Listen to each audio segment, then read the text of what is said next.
بسم الله الرحمن الرحيم. السلام عليكم ورحمة الله وبركاته. الحمد لله رب العالمين.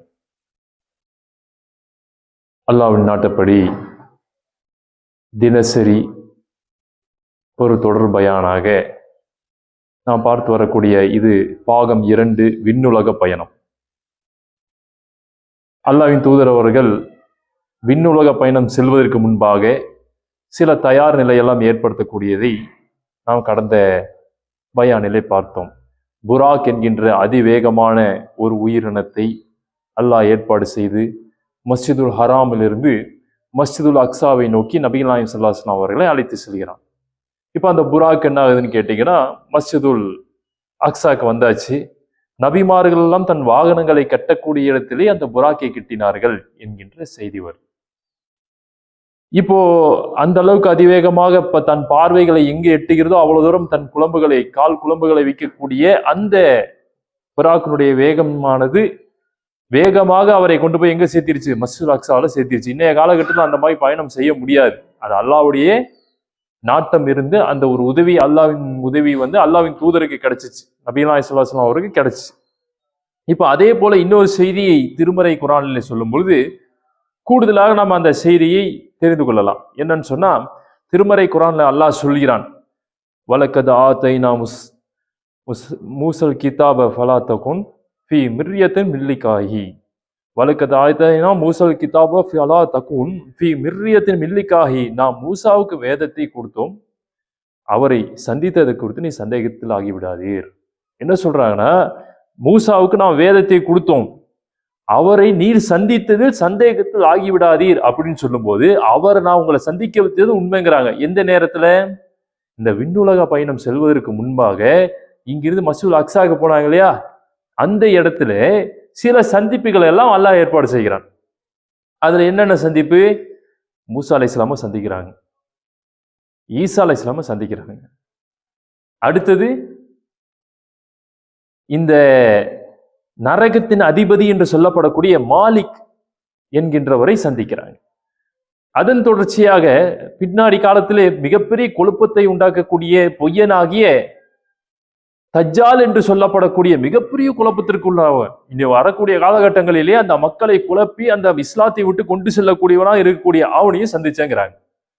அப்போ இந்த இடத்துல பாருங்க, மூசா அலைஹிஸ்ஸலாம் சந்திக்கிறாங்க, ஈசா அலைஹிஸ்ஸலாம் சந்திக்கிறாங்க, தஜ்ஜாலை சந்திக்கக்கூடிய வாய்ப்பு கிடைக்குது. அப்ப இதெல்லாம் என்னன்னா, நாம் இன்னைக்கு ஒரு வீடியோ பார்க்கிறோம் இல்லையா, ஒரு ஸ்கிரீன்ல ஒருத்தர் இறந்து விட்டாலும் கூட அவரோட உயிர் தெரிவதை போல, அவர்கள் இருப்பதை போல நமக்கு காட்டுறாங்க. அவங்க இந்த உலகத்தில் நம்ம கூட பயணம் செய்யவில்லை என்று சொன்னாலும் ஒரு வீடியோ நம்மளை என்ன காட்டுது? இருக்கிற மாதிரி காட்டுது. அப்ப அல்லாஹ் படைத்தவன், நாம் எங்க இருந்தோன்னே தெரியாத பொழுது நம்மை படைத்தவன், அந்த நேரத்திலே அல்லாஹ் அவர்களை கண்ணுக்கு காட்டுகிறான். அப்ப அந்த அடிப்படையில மூசா அலைஹிஸ்ஸலாம் பார்த்த இவங்களுக்கெல்லாம் தொழுகை வைக்கிறாங்க, நபிமார்களுக்கெல்லாம் தொழுகை வைக்கிறாங்க.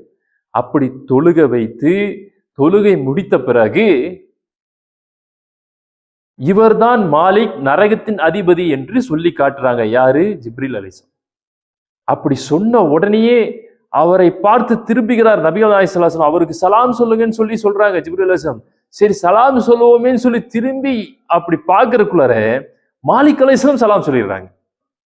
எப்படி இருக்கு பாருங்க.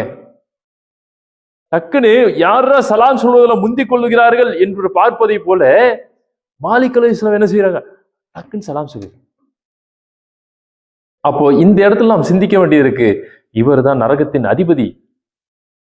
இந்த நரகத்தின் அதிபதினு சொன்னா நரகத்தை அந்த தண்டனைக்குள்ளாகக்கூடியவர்கள் நாளை சந்திக்கக்கூடிய ஒரு நபர்.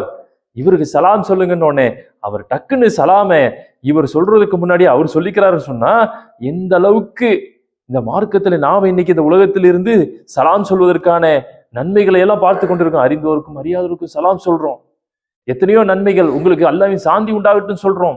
இதெல்லாம் எவ்வளவு சிறப்பு வாய்ந்ததா இருக்கு. அதில் நாம் முந்திக் கொள்ளக்கூடியவராகவும் இருப்பதை இந்த செய்தியில நம்ம பார்க்கலாம். அப்போ இந்த செய்திகளின் தொடர்ச்சியை வரக்கூடிய காலகட்டத்திலே பார்ப்போம். இந்த விண்ணுலக பயணம் என்பது சிறிய சிறிய செய்திகளாக வேற வேற இடத்திலிருந்து எடுத்து ஒன்று கோர்த்து பார்க்கும் பொழுது நமக்கு ஒரு மிகப்பெரிய உண்மை சம்பவத்தை இந்த மார்க்கம் சொல்லி கொடுக்கிறது. இதனுடைய அடிப்படை விஷயங்கள் எல்லாமே அல்லாஹ் ஒரு சான்றை கொடுப்பதற்காக நபிகள் நாயகம் ஸல்லல்லாஹு அலைஹி வஸல்லம் அழைத்து செல்கிறான். அதன் தொடர்ச்சி என்ன சான்றுகளை கொடுத்தான் என்பதை இனி வரக்கூடிய காலகட்டங்களிலே நாம் எதிர்பார்த்த அளவிற்கு இந்த செய்திகள் சுவாரஸ்யமாக செல்லக்கூடியதாக இருக்கிறது. ஆகவே இந்த செய்திகளை நாம் என்றுமே கேட்டு பயன்பெறக்கூடியவர்களாக இருக்க வேண்டும் என்று கூறிக்கொண்டவனாக இந்த உரையை நிறைவு செய்கிறேன். வாஹிரு தாவனான அல்ஹம்துலில்லாஹி ரப்பில் ஆலமீன். அஸ்ஸலாமு அலைக்கும் வரஹ்மத்துல்லாஹி வபரகாத்துஹு.